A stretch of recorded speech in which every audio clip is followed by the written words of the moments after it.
আজকে আমার খুব আনন্দের দিন, তাই একটা নতুন রকমের রান্না করে তোমাদের দেখাচ্ছি। আজকের দিনটা বিশেষ দিন, মেয়েদের একদম আনন্দের শেষ নেই। এই অ্যারেঞ্জ করছে, ওই অ্যারেঞ্জ করছে, আমাকে না জানিয়ে। ছোট মেয়ে বলছে না, বড় মেয়ে বলছে না, বড় মেয়ে ছোট মেয়েরটা বলছে, ছোট মেয়ে বড় মেয়েরটা। এত আনন্দ লাগছে মাদার্স ডে।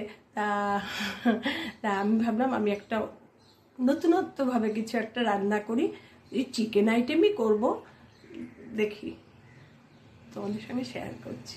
দেখো আজকে চিকেনটা রান্না করব, ম্যারিনেট করব শুধু দই আর কাশ্মীরি লঙ্কার গুঁড়ো দিয়ে, আর কিচ্ছু দেবো না, আর সব কিছু কড়াইয়ে দেবো। এটা আজকে আরেকভাবে করছি। আর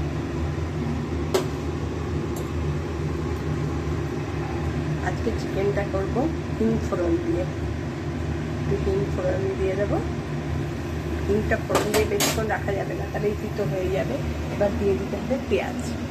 পেঁয়াজ দেবো তো চিকেনে, ফোড়ন দিয়ে বেশিক্ষণ রাখা যাবে। এবার আর চিকেন তেলের মধ্যে ফোড়ন দিয়ে বেশিক্ষণ নাড়াচাড়া করলেই তিতো হয়ে যায় হিংটা। এই জন্য ফোড়ন দিয়েই যেটা দেওয়া সেটা দিয়ে দিতে হবে। এবার পেঁয়াজ দিয়ে দিলাম, আর পেঁয়াজটা বাড়িয়ে দিলাম। এবার ভাজা ভাজা করি। পেঁয়াজটা ভালো ভাজা হয়ে গেছে, এর থেকে বেশি ভাজবো না। এবার দিয়ে দেবো রসুন, আদা, কাঁচা লঙ্কা পেস্ট।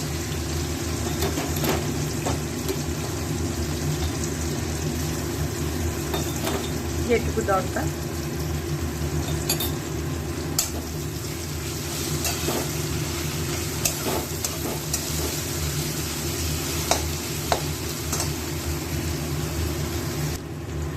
রসুন, আদা, কাঁচা লঙ্কা বাটা দেওয়ার পরে একটু নাড়িয়ে চাড়িয়ে এক একটা দেবো, একটু ঢালাবো চালাবো দিয়ে। এবার দিয়ে দেবো ধনে জিরে দেবো, দিয়ে দেবো হলুদ।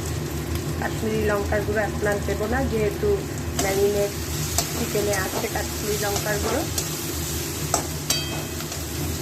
এগুলো একটু ভাজা ভাজা হোক। আর দিয়ে দেবো টমেটো, দুটো টমেটো রেখেছি কেটে, টমেটো দিয়ে একটু ঢেকে দেবো। ঢেকে একটু ভালো ভাজা ভাজাও হবে, একটু ফুটতেও যাবে টমেটোগুলো। ও আর দিয়ে দেবো নুন। নুনটা দিতে নিয়ে এত ভুলে যাই না মাঝে মাঝে। তেলেও নুন দেওয়া নেই, দই দিয়ে ম্যারিনেট করা শুধু।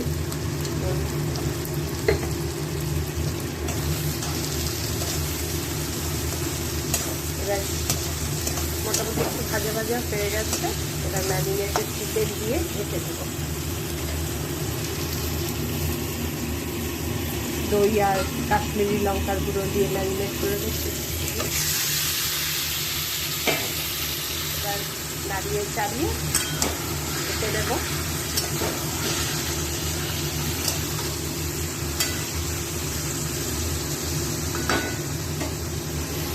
একটু কষা কষা হোক, তারপরে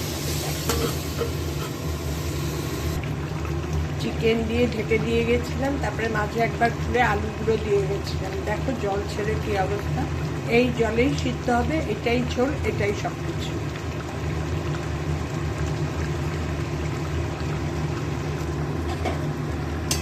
কারণ নালে না চিকেন সিদ্ধ হয়ে যায়, আলু সিদ্ধ হতে চায় না। এই জন্য আলুটা একবার দিয়ে ঢেকে রেখে চলে যাচ্ছি। আবার ঢেকে দেবো, ঢেকেই পুরো রান্নাটা হবে। রান্নাটা পুরো সিম আছে ঢেকে করলাম। আমার চিকেন মোটামুটি কমপ্লিট। এবার একটু ঘি দেবো আর কসুরি মেথি দিয়ে অফ করে দেবো। কসুরি মেথি দিয়ে করে দেবো। দিয়ে দিলাম একটু ঘি।